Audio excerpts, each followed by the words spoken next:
This means we can have a mom again, Nijon Woods, U.S. Air Force senior airman, says. The son of a mom who was sentenced to life in prison after feeding her infant cow's milk amid the chaos of Hurricane Katrina said the Louisiana Pardon Board's recommendation to release her could finally allow the family heal. Nijon Woods, 25, was just 9 years old when his mother, Tiffany Woods, was sentenced for second-degree murder in the malnutrition death of Nijon's 5-month-old brother. Emmanuel, Tiffany's arrest ripped her family apart, Nijon says. He and his surviving 3 siblings were left to bounce between foster homes and relatives for years. There were many difficulties growing up without her. Moving from home to home as a child with people who were not always caring or loving, Nijon, who is now a senior airman stationed at Eielson Air Force Base in Alaska, tells The Messenger. He adds that the family never again lived together under the same roof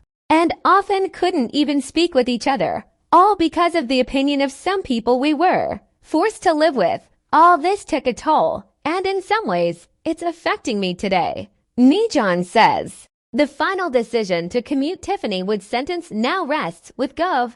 John Bell Edwards, who leaves office in January. I want to thank him for the consideration. For the first time in a very long time we have hope, which is a huge deal for myself and my siblings, Nijon says. Edwards' office did not immediately return a request for comment. Little Emmanuel was born prematurely and had been in intensive care shortly before Hurricane Katrina struck in 2005. Tiffany Woods told the parole board Monday that she made poor choices and mistakes while suffering depression and stress during the evacuation, including giving the sickly infant cow's milk when he wouldn't take infant formula. She was 25 at the time, and the baby's father, who was also given a life sentence, was 18. At that stage of my life, I was a young mother who was trying to take care of her children the best she could, and I made some terrible decisions.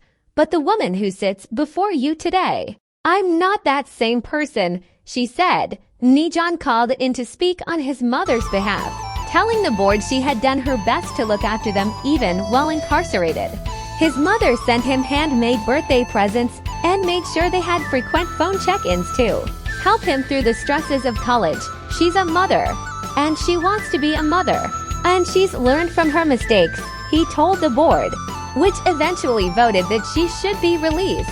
Arguing against clemency was prosecutor Suzanne Ellis, who said Woods never accepted responsibility for her baby's death until Monday's hearing. Please do not give her an opportunity at release. Do not give her an opportunity to harm another child, because I am convinced that if she can, she will, Ellis said. If his mother's sentence is commuted by the governor, the family will finally be able to move forward, Nijon says. For me, as well as for my brothers and sisters, this means we can have a mom again, he says. Most of all, this means healing. A mother's love is more important than what most people may realize. Woods also believes his mother's life sentence is emblematic of a larger systemic failure, which does not consider the burden a mother's other children will bear. Louisiana law has a broad definition of second-degree murder that includes some accidental deaths, reported the advocate. Despite the many circumstances that can produce a second-degree murder conviction, the sentence is always mandatory life without parole with almost no judicial discretion.